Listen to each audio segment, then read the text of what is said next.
Ce que je dirais, en fait, c'est peut-être, on a des éléments de contexte. Les politiques de l'emploi qui ont été menées en France dans les années 70 et jusqu'en 2000 ont privilégié le retrait des seniors du marché du travail.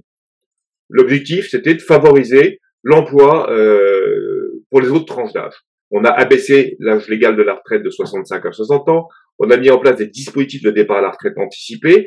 Donc, en fait, ça a amené une baisse considérable du taux d'emploi des seniors. Et en même temps, on le verra, il y a eu une incidence aussi en termes d'image. On en reparlera un petit peu tout à l'heure. Ensuite, il y a eu une évolution. Dans les années 90, à la fin des années 90, le vieillissement de la population, l'allongement des durées de vie, le coût des financements des retraites, l'objectif fixé aussi par l'Union européenne d'atteindre un taux d'emploi de 50% parmi les 55-65 ans a considérablement fait changer la donne. C'est-à-dire, en fait, la priorité du gouvernement et des institutions d'une façon générale a été le maintien et le retour à l'emploi des seniors dans l'entreprise. On a connu 4 réformes successives des retraites, en 93, en 2003, en 2010, en 2014. Plusieurs dispositifs ont été mis en place, des incitations au maintien dans l'emploi, des incitations à l'embauche, la prévention de la pénibilité, l'accès à la formation. J'en passe, il y en a beaucoup comme ça. L'incitation au prolongement de l'activité après l'âge légal de départ en retraite, etc., etc. En réalité, ce qu'on observe aujourd'hui sur le terrain, c'est que l'âge est, avec le fait d'être une femme enceinte, le premier critère de discrimination ressenti par les salariés. Quand on reprend le baromètre qui a été de mémoire qui a été fait par le Défenseur des droits et l'Organisation internationale du travail, 55 ans et plus, ça devient une difficulté. 82% des salariés du secteur public l'affirment, 80% des salariés du secteur privé l'affirment, 89% des demandeurs d'emploi l'affirment. Donc en fait, c'est une difficulté de trouver un emploi quand on a 55 ans et plus. Que dire à 60 ans? Enfin, bref, on voit ça, et puis la réalité, ça montre aussi que les seniors restent plus longtemps au chômage. Ça, c'est une source de la DARES de mémoire qui dit que c'est 750, 760 jours. C'est-à-dire, en fait, on reste beaucoup plus longtemps, 2 fois plus longtemps que la moyenne au chômage. Donc, qu'est-ce qui s'est passé? D'après moi, en fait, il y a peut-être 3 sujets qu'on peut aborder. Le premier sujet, c'est une question d'image. Ensuite, c'est une perception du coût des seniors. Et ensuite, c'est une question liée à leur parcours de formation, le développement de leurs compétences. C'est un petit peu comme ça que je le vois.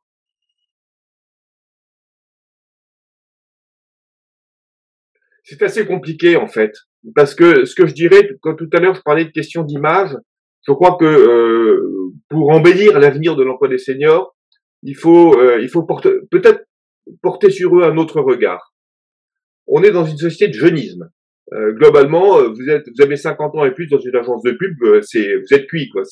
On peut pas vous recruter. Globalement, le senior, malgré lui, il émet une connotation négative. Regardez, moi, quand j'ai eu 50 ans, on me dit, mon pauvre vieux, tu les fais pas. Déjà 50 ans. C'est la société de jeunisme. On est aujourd'hui les représentations. C'est vraiment le senior, c'est un vieux. D'ailleurs, quand on va un peu plus loin, et qu'on parle de la retraite, en France, le mot retraite, il a quand même une connotation. Moi, j'aime bien les mots, vous savez. Le mot retraite, il a une connotation retirée. En Espagne, on parle de jubilación. C'est quand même complètement différent. Donc, en fait, on a une image du senior, c'est quelqu'un qui est pas attractif, qui est pas productif, qui est cher. Et ce qui est impressionnant, c'est que cette image, elle est floutée. Elle est floutée parce qu'il y a une fantastique hypocrisie autour de tout ça. Quand on reprend notre étude qu'on a fait en 2017 avec Syndex, l'étude Oasis Syndex, qu'est-ce qu'on lit, qu'est-ce qu'on regarde? C'est impressionnant.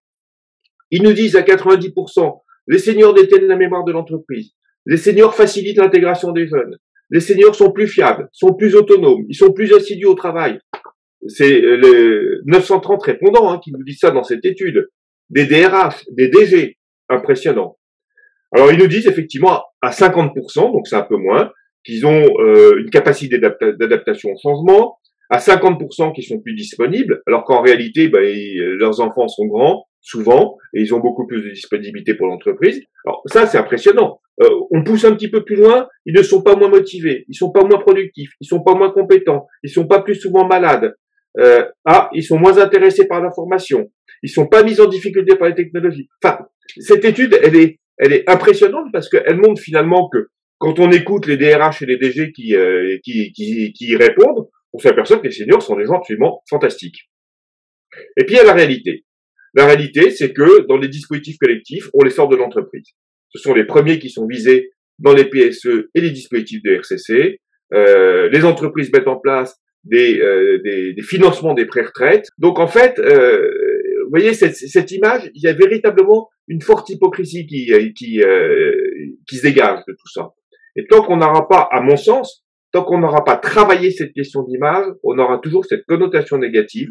On aura toujours l'entreprise qui imaginera que le senior est plus cher, alors qu'en fait, il ne l'est pas forcément. On pourra en reparler tout à l'heure.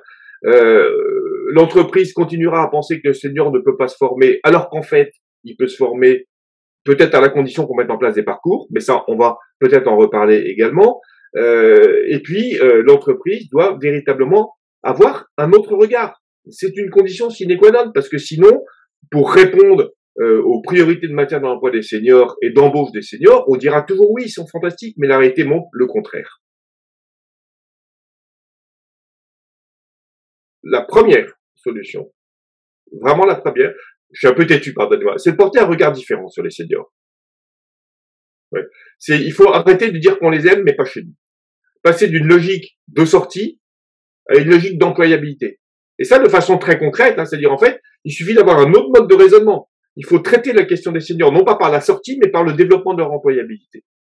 Peut-être un deuxième sujet qui me semble important, c'est d'arrêter de considérer que les seniors sont plus chers. Alors, je vais vous donner deux réponses. Vous me demandez des réponses concrètes, je vais vous donner deux réponses concrètes. La première réponse qu'on pourrait avoir, c'est que l'entreprise raisonne sur le coût des seniors, non pas par rapport à leur niveau de rémunération, mais en termes de profit and loss. C'est-à-dire, en fait, combien coûte réellement un senior et combien il rapporte. Parce que si on reprend ces études, on s'aperçoit que le senior, quand même, il est plus productif que les autres. Deuxième chose, les jeunes sont peut-être moins chers en termes de rémunération, mais globalement, ils sont plus mobiles. Et le coût d'un recrutement est très cher. Donc, en fait, il y a peut-être un autre mode de raisonnement du coût d'un senior en disant, finalement, qu'est-ce qu'il coûte, mais qu'est-ce qu'il rapporte? Et non pas uniquement quel est son niveau de rémunération. Alors, si on considère cependant et malgré tout que son niveau de rémunération reste extrêmement élevé, on peut aussi faire réfléchir en tout cas à un aplanissement de la courbe des rémunérations. Ça a été fait au Japon, ça fonctionne. Oui. Donc on peut effectivement dire finalement il faut peut-être lisser la courbe, monter un peu les rémunérations des plus jeunes et puis faire en sorte que ça monte moins au niveau de la fin de carrière. Peut-être. C'est peut-être un deuxième sujet. Et puis il y a un troisième sujet très concret, qui est peut-être de passer d'une logique de gestion des seniors par l'âge à une logique de gestion des parcours professionnels. Qu'est-ce que je veux dire par là? Les politiques volontaristes en entreprise doivent être menées. Globalement, aujourd'hui, quand une entreprise vous demande, dans la vie de tous les jours, quand une entreprise vous demande un bilan de compétences pour un senior, c'est qu'est-ce qu'il peut faire et à la limite, qu'est-ce qu'il peut faire en dehors de chez moi? C'est un peu la question sous-jacente. Moi, j'aimerais qu'on dise, voilà, nous, on inscrit nos dispositifs d'accompagnement des parcours professionnels et de l'employabilité de nos salariés, y compris nos seniors, parce que ce sont nos salariés. Arrêtons cette discrimination. L'accompagnement des parcours professionnels dans le cadre d'un dispositif de gestion des emplois et des parcours, les fameuses GEPP. Qu'est-ce qu'on peut mettre? On peut dire, on forme les cadras pour leurs années quinquas. On forme les quinquas pour leurs années sexta. On met en place des dispositifs de formation, des dispositifs de développement de l'employabilité. Aujourd'hui, ce que je vous disais, cette logique de gestion par l'âge, globalement, finalement, à un certain âge, on les sort. C'est ce qu'on observe aujourd'hui.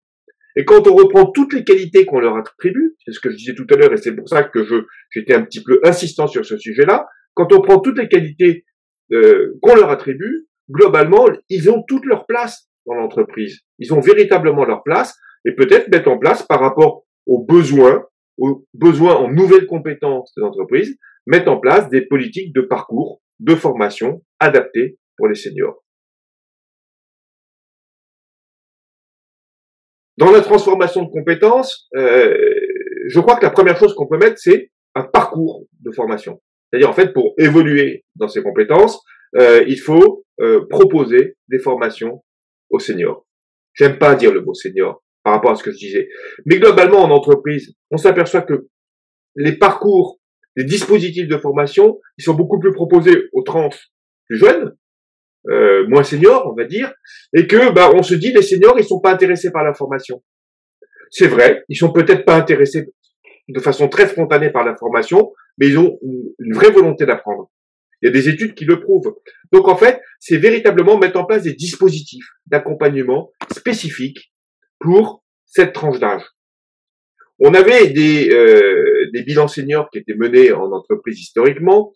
On a changé les choses. On a mis l'entretien professionnel pour tous. Et moi, quand je rencontre un certain nombre d'entreprises, elles me disent, moi, l'entretien professionnel pour les seniors, qu'est-ce que vous voulez que je leur dise? Ils sont installés, ils sont psychorigides, représentation, image. Ils sont pas mobiles, c'est faux, etc., etc. Donc, spontanément, on ne va pas leur proposer de formation. Moi, je pense que ce qui est important, c'est de travailler sur l'employabilité des seniors. Et de travailler sur l'employabilité des seniors, c'est pouvoir les adapter aux compétences attendues pour l'entreprise de demain. C'est ce que j'appelais tout à l'heure une logique de gestion de l'âge par la sortie à une logique de gestion de l'âge par le développement de l'employabilité. Aujourd'hui, on va pas forcément changer du jour au lendemain les mentalités des entreprises. Moi, j'aimerais avoir une baguette magique, une baguette de raison à leur taper sur la tête pour qu'ils changent un petit peu leur regard, mais on va pas agir comme ça. Je pense que ce qui peut être intéressant, c'est de se dire que un senior, c'est un expert. D'ailleurs, quand on reprend notre étude sur les pratiques des cabinets de chasse de tête, on s'aperçoit que plus de 80% des chasseurs de tête disent les seniors sont des experts qui peuvent très facilement faire des missions de management de transition, prioritairement. C'est vrai que le management de transition, c'est une réponse excellente pour un senior, puisqu'on a peur de les embaucher. On peut mettre en place de l'intérim management, c'est-à-dire en fait des missions de plusieurs mois spécifiques pour répondre à une problématique spécifique. Et là, on va appeler beaucoup plus facilement les seniors. Le senior aussi, il peut créer une entreprise. C'est pour ça que la création d'entreprise, c'est un mode de fonctionnement qui répond à un besoin du marché, mais sous une autre forme que l'emploi. Il y a aussi le travail en temps partagé, c'est-à-dire en fait, il y a la PME, quand même, les PME sont des gros employeurs en France, les plus gros. Eh bien, il y a des PME qui n'ont pas les moyens de s'acheter des compétences de seniors. Donc, le travail en temps partagé, qui permet de faire des missions, qui permet à un senior de faire des missions pour plusieurs entreprises qui n'ont pas les moyens de les employer à temps plein, peut être aussi une solution. Alors, de tout cela s'entend ou sous-tend, si vous me permettez l'expression, une réalité. La réalité aujourd'hui, et moi c'est ce que je dis aux personnes que j'accompagne et qui sont en recherche d'emploi, c'est leur dire finalement, ne cherchez pas un emploi ou un CDI, passez d'abord votre temps à vous mettre au contact de votre marché professionnel. Un marché professionnel, par définition, il a des besoins, il a des problématiques, il a des attentes, ça évolue, ça change. Une entreprise qui bouge pas est une entreprise morte. Donc en fait, il y a toujours un mouvement de besoins, un mouvement de problématiques, un mouvement d'objectifs à atteindre. Et en fait, il faut plus raisonner en termes, à mon avis, il faut plus raisonner en termes d'emploi, en termes de métier, en termes de recrutement, mais en termes de besoins des entreprises. Se mettre à l'écoute du besoin des entreprises. Prendre un stéthoscope. Quand on est en recherche d'emploi, on a une qualité que n'ont pas les gens en poste, c'est qu'on a du temps. Les personnes qui sont en poste, c'est comme des cyclistes. Ils ont le nez dans le guidon, ils regardent le guidon, ils pédalent pour atteindre leurs objectifs, pour résoudre leurs problématiques, etc., etc. Quand on est en recherche d'emploi, on peut lever le nez du guidon et s'intéresser à son marché. S'intéresser à son marché, c'est comprendre ses problématiques, ses attentes, ses enjeux, son besoin, ses évolutions, etc., etc. Et à partir du moment, que je sois senior ou pas d'ailleurs, mais à partir du moment où je constate qu'il y a un besoin et où je sais que je peux y répondre. Moi, mon interlocuteur entreprise qui est en face de moi, il va pas me poser la question de mon âge, il va dire de quelle manière vous allez répondre à mon besoin. Et parfois, l'entreprise me dira, mais moi, je peux pas vous embaucher parce que, je prends un exemple qui n'a de valeur que d'exemple, j'ai pas le droit d'embaucher. Alors, je vais pas le dire comme ça parce que dans la pratique, c'est interdit. Mais en fait, on n'embauche pas des plus de 60 ans. Par contre, moi, j'aimerais avoir vos compétences pour répondre à ma problématique. Et en fait, la création d'entreprise, l'intérim management, management de transition, le travail en temps partagé sont des réponses qu'on peut apporter. C'est-à-dire, en fait, moi, ce que je propose aux personnes qui sont en recherche d'emploi, et notamment aux seniors, c'est de plus raisonner en termes de CV, de lettre de motivation pour trouver un emploi, en termes de qualité, de défaut, de machin, de concession. C'est plus avoir ce type de raisonnement, mais avoir une autre approche. L'approche de l'expert. Non plus l'approche du demandeur d'emploi, mais l'approche de l'expert. Le demandeur d'emploi, il fait peur. En plus, il a 55 ans ou plus, vous imaginez, il fait très peur. Alors que l'expert, c'est quelqu'un qui sait répondre à une problématique. Et ensuite, qui va trouver un cadre juridique, qui sera le CDI, qui sera le CDD, prolongé pour les seniors, s'il y a le CDD senior qui existe, qui sera le management de transition, qui sera le travail en temps partagé, c'est-à-dire en fait ne plus raisonner en termes de configuration juridique pour exercer, mais en termes de réponse à un besoin. Et ensuite, on va adapter son mode son environnement juridique pour répondre à ce besoin. Moi, je vois beaucoup de personnes qui créent une boîte, aujourd'hui en auto-entreprise, ça existe aussi, pour répondre à un besoin d'entreprise, pour se faire une clientèle comme ça. Et là, les verrous, ils se lèvent, parce que l'entreprise, elle a plus cette représentation du senior salarié dans l'entreprise, mais d'un expert qui va répondre à un besoin. Donc, en fait, peut-être la première réponse que j'apporterai, c'est dire aux personnes qui sont en recherche d'emploi, ne raisonnez plus en termes de « je veux retrouver un emploi », mais raisonnez en termes de « je veux comprendre ce qui se passe sur mon marché et je veux apporter mes réponses d'expert par rapport à ce besoin. » Et ensuite, adapter mon mode d'exercice par rapport aux attentes des entreprises.